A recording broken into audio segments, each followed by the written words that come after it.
welcome back to Esther Ish e-podcast. We're turning wounds into wisdom. In case you're new here, my name is Veronica Wambui, and these are my socials for Esther Ish and Veronica. Like Vero._Wambui is my Instagram handle, and then e.esterish, e_est_ish podcast on IG. And of course, for inquiries, 21adverts@gmail.com. So welcome to today's episode. Last week we talked about growth is a process. Today we're talking about life, like life in general. Life. Hey, we're just talking about life. And of course, again, I have a whole book. Akinandikanga too. If I come across something, I write. Ndio, the power of journaling. Yeah. And by the way, I'll tell you, because I was asked this a lot, especially on my inbox, how I came up with the name Esther Ish. I'll tell you, like in an episode to come. Don't worry, there's a whole episode for Esther Ish podcast, why I chose that name. Yeah, and welcome. Aki kunanyesha. So today we're talking about life, and one thing about this life is, this life has no formula. You get, unlike school, you go first of all for a lesson, and then after the end of the lesson you're given a test. But this life, you're given a test, and then from that test you learn a lesson. So this life has no manual. Do not be so hard on yourself. If you're seeing like all your age mates have children, ama they wamesettle kwa marriages, ama they have started their own businesses, they have gotten gigs, jobs, alafu you're just there mark 10, it is okay. Like, wait and trust in the providence of God. Like, in his own time he will make everything beautiful for you. Not go giving yourself pressure ati wewe unataka sasa kujua juu Mwanabera ameanzisha YouTube channels ya kwenda hivyo. Well, kila mtu ako na nyota yake. You never know. So you might be following somebody's star, maybe that is not even your star. And again, there is enough space for all of us to shine in our own capacity. So do not feel pressured. Just do you, be you. Okay? Yeah. Alafu, second point, number one, life has no manual. Don't give yourself pressure. You learn on the game. It's okay. You make mistakes. We learn to kendanga. Alafu, number two, the equalizer of life is God.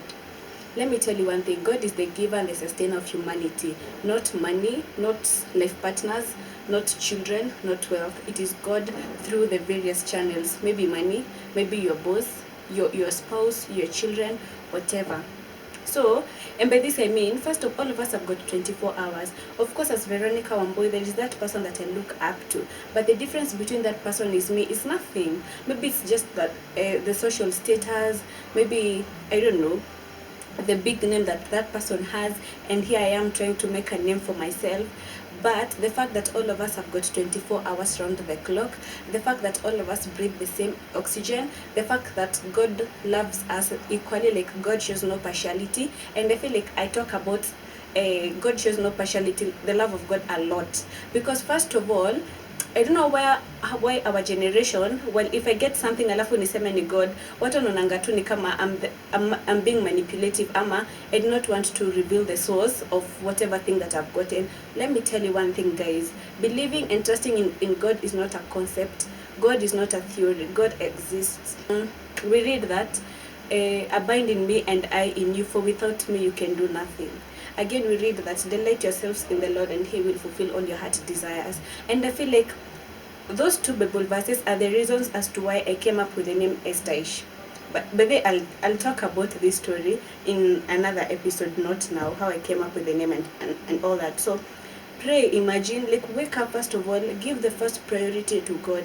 Right now, all of us want to make money, all of us want to omoka, but kuna hii mimi ninasemanga, lakini hiyo ufalme wa mbinguni ndio shida.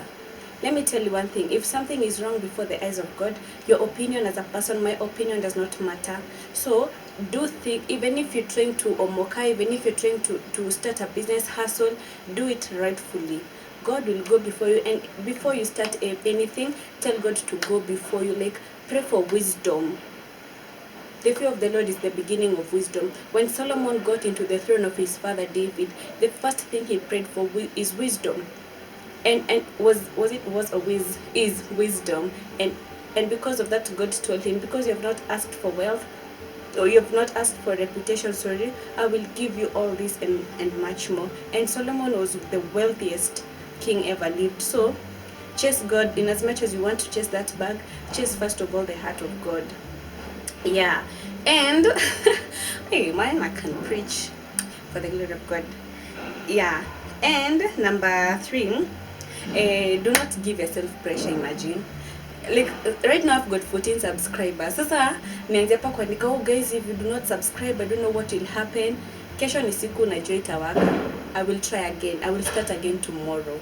I'm not going to pressure myself for no reason, because everybody is saying, I don't know, because not everybody is doing a certain trend. People unataka kufanya to that certain trend in order to fit in. Life does not go like that.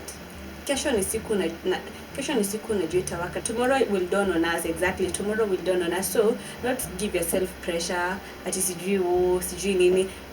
Imagine last time I talked about growth is a process, and your waiting period and the fact that you're growing and you're finding yourself is messy. It is so uncomfortable. At times you feel like giving up, but giving up is not an option. Consistency is key. Yeah, so do not be hard on yourself.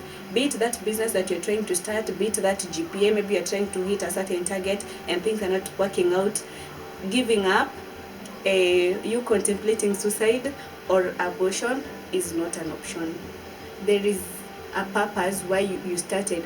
There is a purpose as to why right now you're expectant. There is a purpose as to why right now you've joined uni, because God has a plan and a purpose for you. So not give up. Kesho ni siku najua itawaka. And then live this life to the fullest. We only live once, and then this life is for the living. This life is for living. Live a life. Live a life. One day I'll leave this world, so I'll live a life that you will remember. There's that song that goes like that. So live this life to the fullest. Wejibambe, nice. Make the most out of it. Especially say at our young age, tunamongo ujana ni moshi na ukienda haurudi. You'll never be this young again. Enjoy, make use of it. You get? Yeah. Alafu tena, the last thing, love you. Kuna mtu nilisikiza alikuwa anasema vile yeye alimake it in life. Akasema the person came to embrace his personality, his life, his weaknesses, his limitations, and then he ended that speech by saying, I love my problems, I don't want yours. Right now, let me tell you one thing. I love my 14 subscribers. I do not want those millions. If they will come, if those million subscribers, if they will come in God's time. You get? But as of now, I live for the respect of my 14 people and the viewers that I have.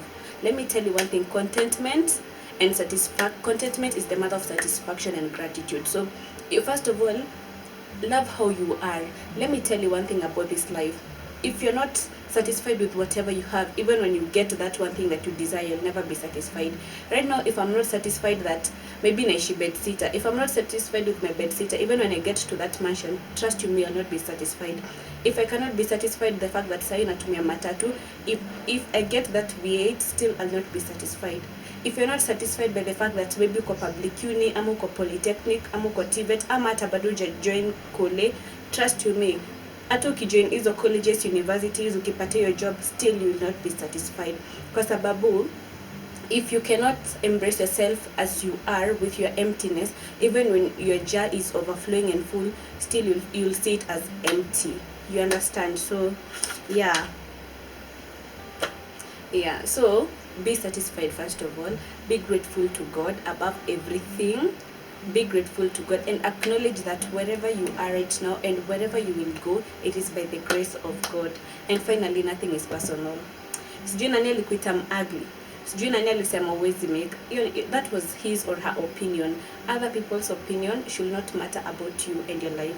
If you believe in yourself, everybody will have no option but to believe in you. So, this is life. How you decide to live your life is up to you, and 99% of our lives is controlled by our thoughts. As somebody said, I cannot remember where I got this thing from. This life has got no manual. You learn on the game. The earlier you master your position and how to go about it, the better for you. Live your life. Thank you guys for watching. Please remember to subscribe.